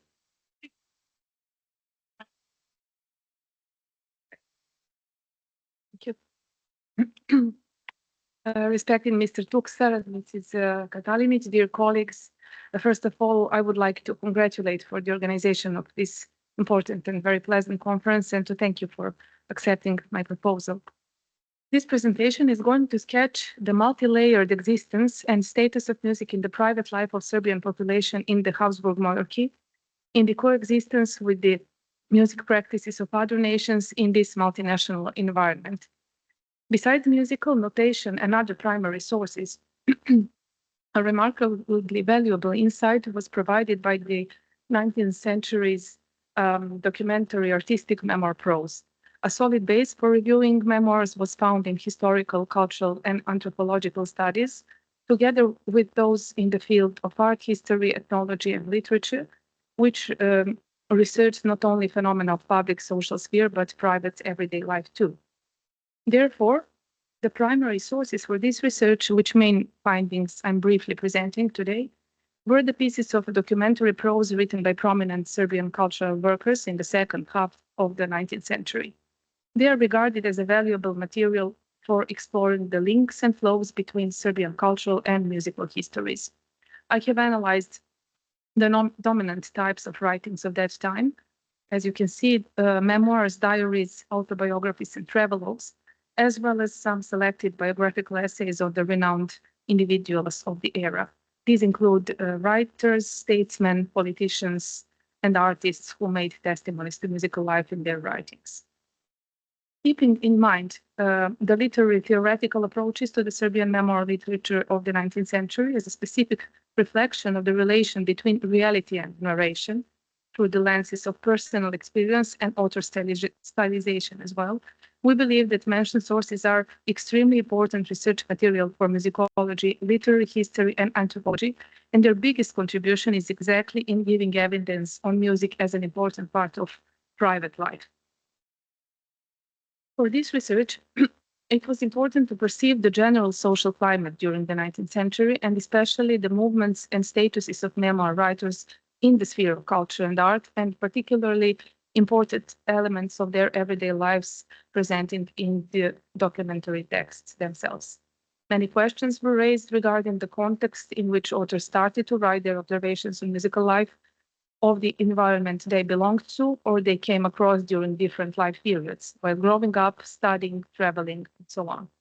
Before the examined authors wrote down their memories, they usually had numerous private and professional contacts with prominent persons in the world of music. Some of them also possessed a good musical education or experience in amateur performing. Some participated in the work of singing societies as honorable members and presidents, or gained precious listening experiences while being abroad.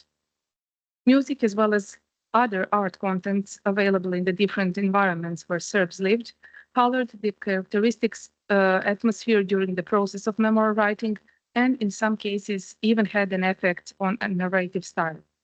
Besides notes on music life, meetings, and exchanged ideas with musicians, correspondence between literary authors and musicians is particularly significant resource for research of cultural ties and specific atmosphere of the period. The memoirs examined during this research confirmed that music was an exceptionally important part of life of all strata of the Serbian society, spanning different territories as well as cultural and political settings in the Habsburg monarchy. The variety of records, which are specific by their themes, contents, or ideology, and which are written by members of diverse professions and social political standpoints, shows us a picture of an extremely complex social, cultural, and historical conditions in which music, depending on the environment, had different roles and functions. Among documentary evidence, there prevailed those of the developed cultural and musical life in towns inhabited by Serbs, as you can see, which were characterized by the ideals of civil society. According to the studied memoirs, music stimulated the development of numerous associations and institutions devoted to education, cultural and artistic public gatherings, as well as the realization of civil society ideals in the sphere of private life again. The experience of the memoir authors gained in the foreign countries is also a proof that the European cities, especially Vienna and Paris, radiated the globalizing effects on Serbs vis-à-vis fashion and art taste formation. A complex picture of the dynamics of relations between the countryside and urban musical traditions in the sphere of private life is reflected through memoir testimonies on the types and functions of music and performing in the two distinct environments. The researched memoirs reveal a remarkable level of preservation of church folk tradition in the countryside, as well as the characteristic amalgam of cultures and music traditions in the urban environment. The time slot of my panel is preventing me from elaborating this topic more, as well as the popularity of songs in line with the then actual national ideology discourse that can probably be compared with all national movements under the Habsburgs during the 19th century. The anthropological research on private life in this period, just as the resources examined during this study, exposes a new expression and the need of individuals to fulfill their time with music art by either active participation and reception or commenting on music events and personal music experience. There are striking records on music as an important segment of many authors' childhood memories. Music was an unforgettable part of their firstly memorized life experiences, together with the time spent in their parental home, schooling, and preparing for adulthood. Except diversified genre scenes depicting public performances, such as music at concerts, speeches, balls, ball gatherings, we also found valuable testimonies on music practice and performances in urban families. And let me give you one example. Some fascinating insights are given by Savka Subotic, who recorded a memory on the new enthusiasm of social life in the city of Vukovar during the 1860s.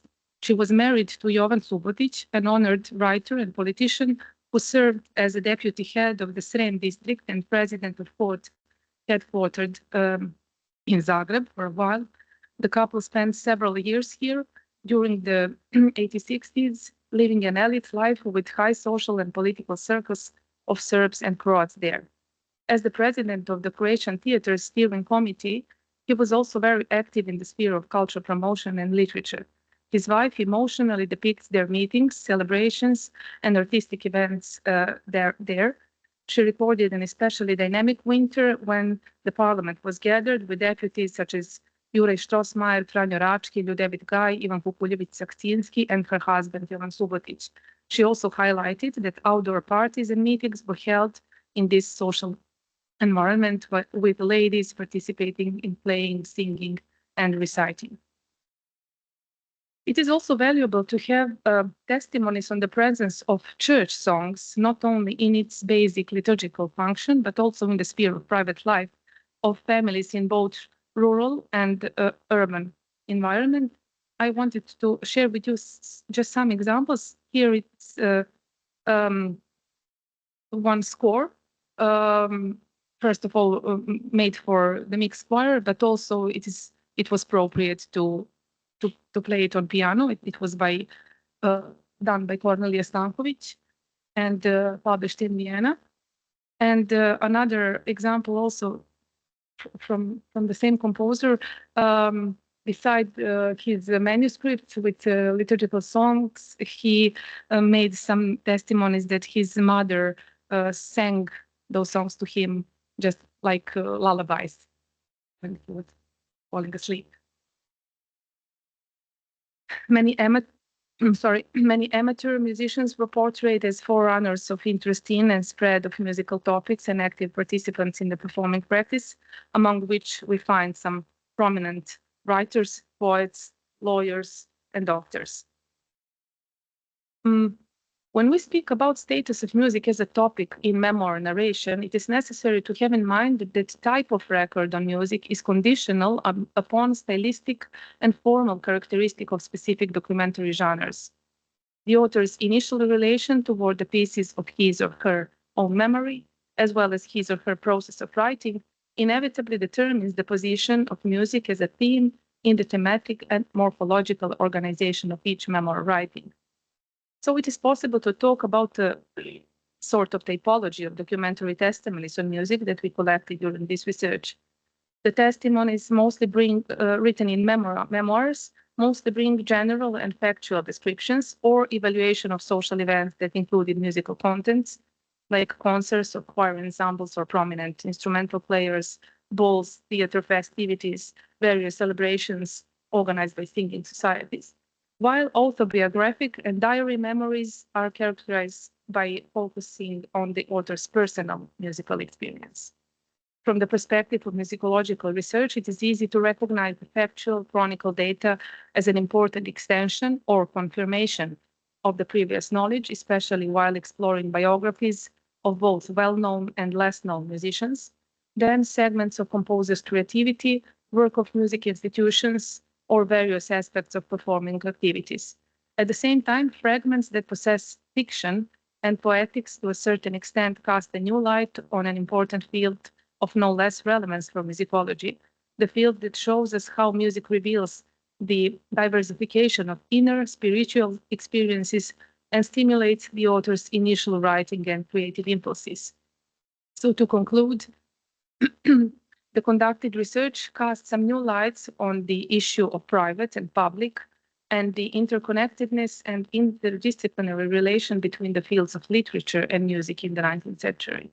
The links between the two fields are usually considered in regard to the presence of literary texts in music genres, like solo singing, opera, or program music, the content of literary works dealing with music, the stories about musicians in novels or short stories, or the status of autobiography, memoir, or diary of prominent musicians.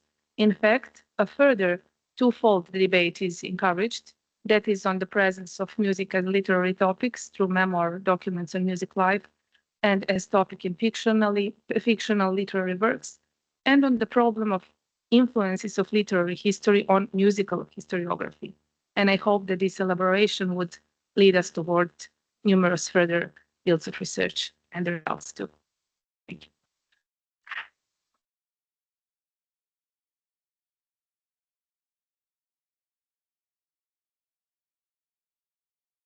Thank you, Natasha, for this very interesting presentation. Are there any questions?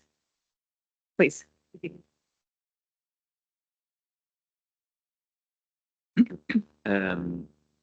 When you deal as a researcher of the past with the memoirs, like those you mentioned, you deal with a lot of eyewitnessing that was noted down, transcribed. And what would implications or limitations be for a researcher of today in order to reconstruct such soundscapes, perhaps, both in public and private events? Well, I would say that, of course, it is important to compare all of those testimonies to other sources, as I mentioned at the very beginning, with scores, with some other primary musicological and music sources. But yes, that's some kind of lack of this kind of testimonies. Sometimes it is just a mention of a gathering, just mention of a concert, just an idea that someone sang or had a certain association to music, or yes, that is a problem actually. But again, I would say that those like secondary maybe sources still fulfill in a way the primary musical. So a connection maybe would help us to just complete that picture of the era itself, of the period and the spirit of the period, and the place of music in spiritual and cultural life of a person or a society. What you're saying is we need to triangulate our sources in order to verify some details of the events or whatever we're trying to reconstruct. So is it possible though? But we can't rely basically just on these sources. Am I right? Sometimes it is possible, depends on the type of their writings. Sometimes some of them I didn't want to bother you with many names and particular examples, which I collected. Sometimes several authors really talk about concrete occasion and people who were there, and sometimes even about the concert program or at least a composer which was sung or played, and sometimes not. So it depends. Final question on this again. Would you consider another fundamental aspect the researchers' deep contextualization of the historical details of the period you're researching for, in order to eliminate biases or some viewpoints from the proscribed narrations that may be obsolete or incomplete or anything? You are right, of course. Many aspects of that theme should be taken into consideration, of course. Yes, you're right. Thank you. Thank you. On the last slide, sorry, on the last slide, this was problems, yes, of influences of literary history and musical history. Can you shortly, if it is possible at all, to say what problem do you see or problems do you see? Actually, I wanted to say that literary history gives us so many material that we can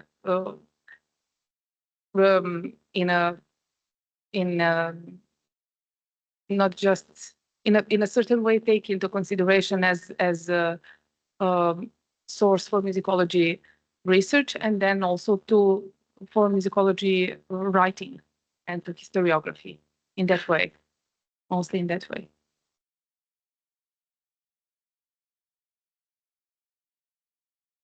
Maybe the problem is not the best word.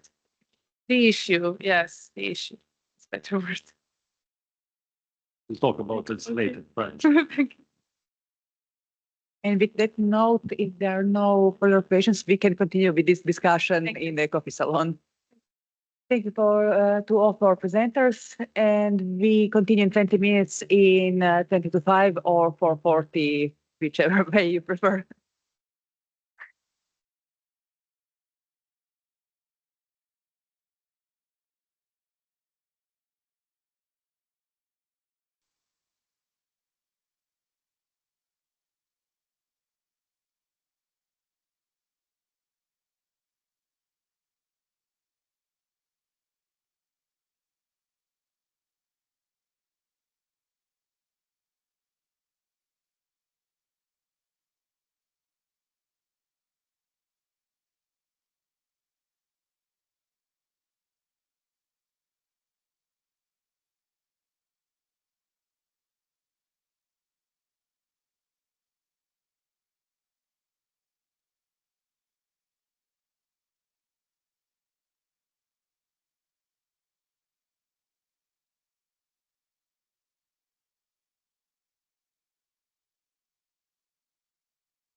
Your name?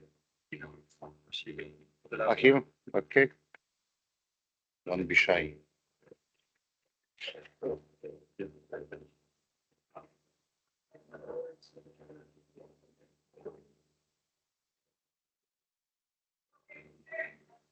Zagreb, yeah. Attracting and repulsing attracting and repulsing.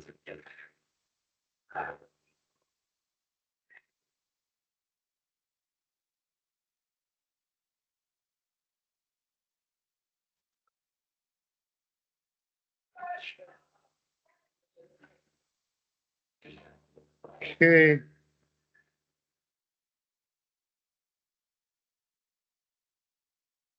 Yeah, you can check it out. So, thank you.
A long but enormously productive day. As Professor Kathleen mentioned before lunch, one of our speakers in this session, unfortunately, wasn't able to make it in time, so we hope to hear his paper, in fact, on Friday. That's Viram Freiberg from Haifa. So our first speaker in the session is Christian Brefanitz from Berlin, and he will talk to us on musical instruments of bourgeoisie in the 19th century as reflected on trade fairs and world fairs. So, welcome.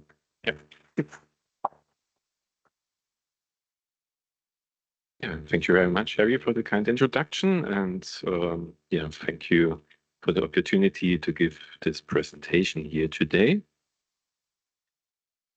So at first, I want to give a brief overview of the structure of my presentation. I will at first present some images of the bourgeois music culture. We have seen some before. Then I will say some words about the development of musical instruments in the 19th century, as well as to musical instruments on trade fairs and world fairs. And last but not least, some words to the military music at the Paris World Fair in 1867, and at the end, a short summary. First of all, without any comment, I want to show you some pictures of paintings, drawings, and sketches showing domestic musical culture in the 19th century. You've also seen some before in the other presentations.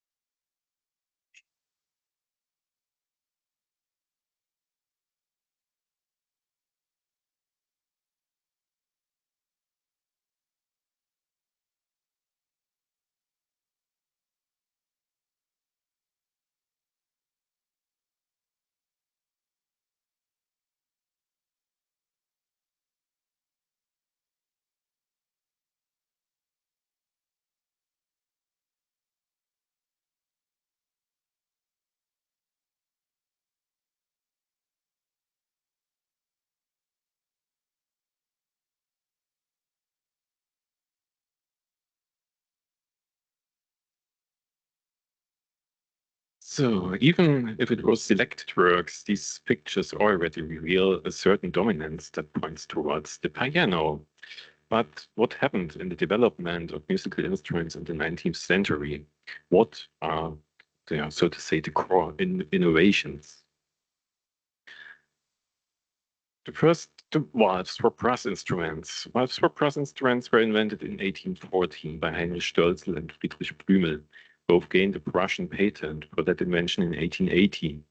It's one of the revolutions in instrument building in the 19th century, which changes the use of brass instruments radically in orchestra, military bands, and later uprising civil bands.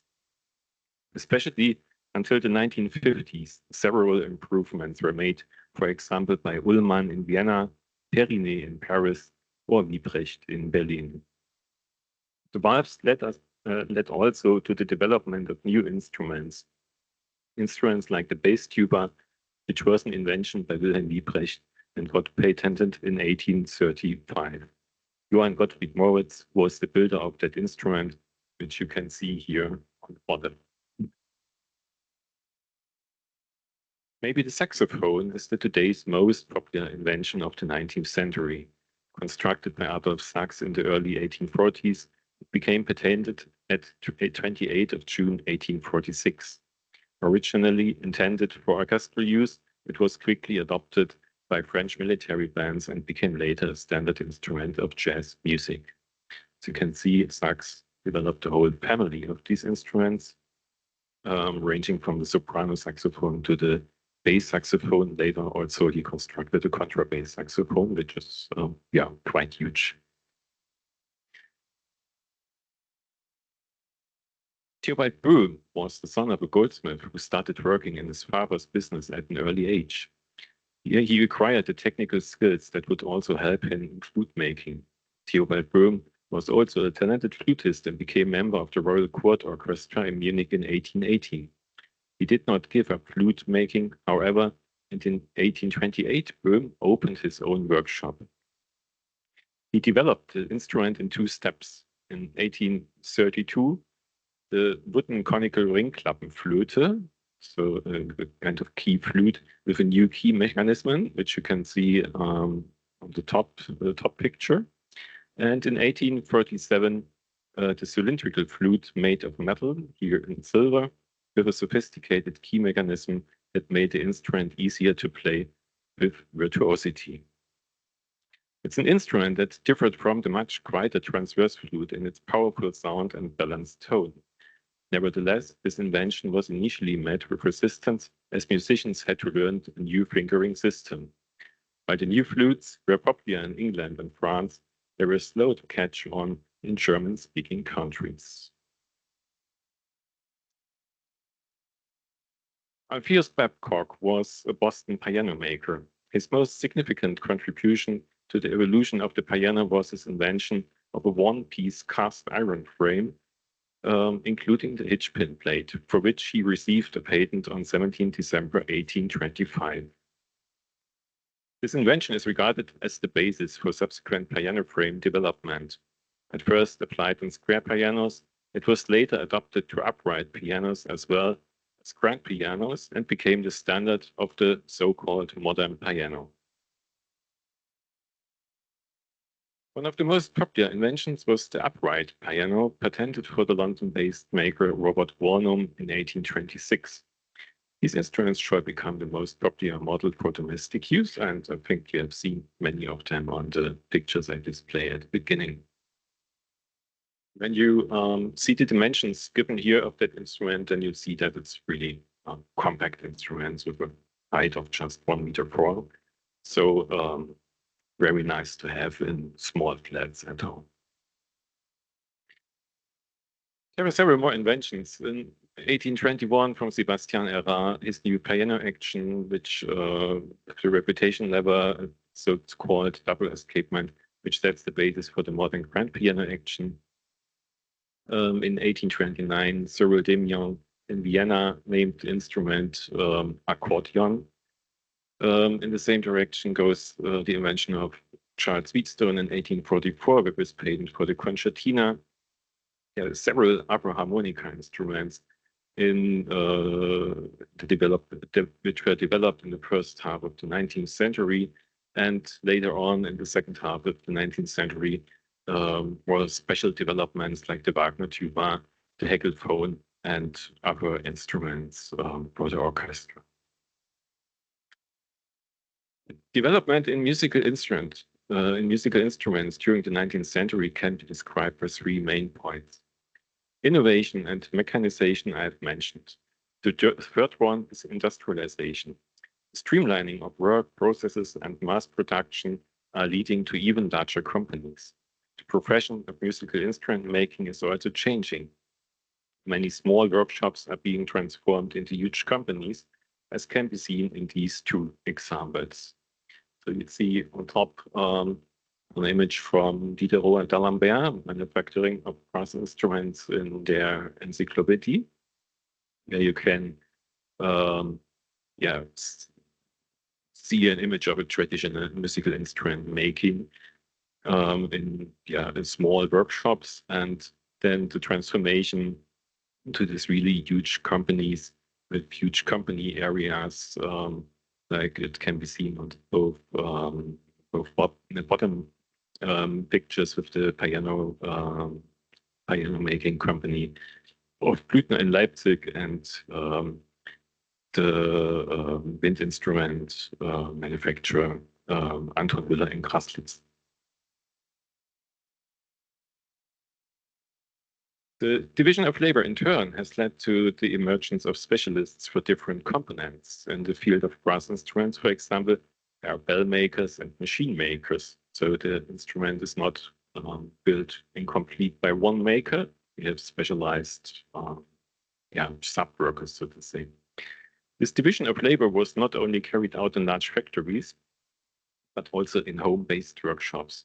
This gave rise to numerous smaller supplier companies, and such an image from such a home-based workshop you can see in the bottom picture, and the top picture is, so to say, the opposite view in the Sachs company and their manufacturing process. So, how can development strength of individual countries' economies be represented? Trade exhibitions served as a means of promoting trade. These can be roughly divided into 3 categories: regional, national, and international exhibitions. The latter include, above all, world exhibitions. What all exhibitions have in common is that manufacturers present their products to the potential target audience. In the case of musical instruments, these were not only representatives of institutional bodies such as conservatories or military band leaders, but above all, the growing middle class. So how was this reflected in the exhibitions? To be honest, this question is not easy to answer, but I will try to highlight a few trends using selected examples. So I took out from these from these exhibition catalogs, the statistics given, or the exhibition catalogs, they name the exhibitors and in which branch they are active. And to cut it down a bit, I counted one by one for some exhibitions to have some statistics about them. At first, the Berliner Gewerbeausstellung, Berlin Trade Fair in 1844, where you can see also a dominance of the piano companies which were exhibiting to that time. For the that you can see abbreviations. Piano is clear. That point is upper keyed instruments, so like harmoniums, but also accordions and these things which I summarized on this sheet. WI is wind instruments. SI it's percussion instruments, no, automatica and percussion instruments, string instruments, also violins and so on, and also plucked instruments like guitar, that are parts and that are organs. Maybe in the next step, I will divide it a bit more with stringed instruments and plucked instruments that you can see more details. But at the first step, it was easier to summarize in that way. So that's the state in 1844. When you move on to the next bigger Berlin Trade Fair in 1879, you can see that the dominance of the piano has much more increased from 57% of the exhibitors to 61% of the exhibitors. Going on to 1869, it's also 66%, so just also a little increase of the piano making companies. And yeah, a bit changing in the overall things, so to say. What you can see, there's a huge development in the part. So more people specialized and delivered several parts for instruments to the big companies, so to say. In the world fairs, it's a bit it's not so easy because you have many more instruments on display. Here I took also just the exhibitors for Prussia and the German Customs Union in 1851.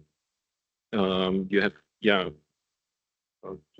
huge diverse displayed instruments from all areas, and that changes a bit when you look at the Vienna World Fair in 1873, where you can also see that huge increase of the piano manufacturing.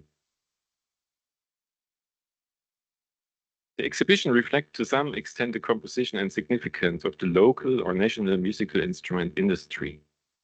Assuming that the emerging middle class was one of the main consumers of these products, conclusions can be drawn. In Berlin, a major center of the piano industry, it can be seen that the popularity of the instrument was growing steadily, as was the piano industry itself.